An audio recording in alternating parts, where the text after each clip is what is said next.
Γεια σας. Θέλω να διαβάσω μια μικρή ιστορία. Οι μικροί διάδρομοι. Ένα πρωί ο Ανδρέας ξύπνησε νωρίς. Ο ήλιος μόλις αβέβαινε και ο αέρας ήταν δροσερός. Δεν είχε κάποιο μεγάλο σχέδιο για την μέρα. Μόνο μια μικρή επιθυμία να περπατήσει λίγο και να σκεφτεί.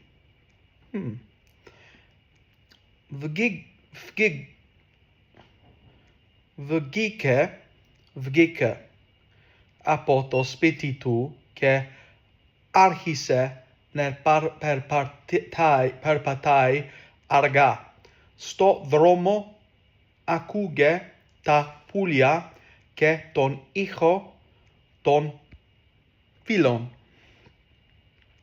Σκέφτηκε πόσο συχνά οι άνθρωποι βιάζονται χωρίς λόγο.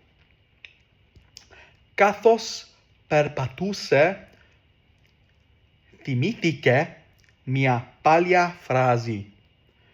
Δεν έχει σημασία μόνο ο προορισμός, αλλά και οι διάδρομοι.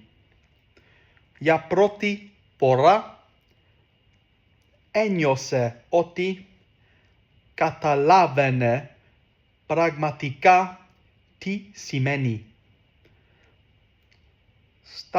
Σταμάτησε για λίγο, πήρε μια βαδιά ανάσμα και χαμογέλασε. Δεν ένιωθε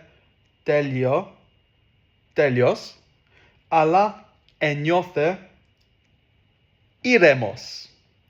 Και αυτό εκείνη την στιγμή ήταν αρκετό. Τα λέμε. Ελπίζω ότι σου αρέσει η ιστορία.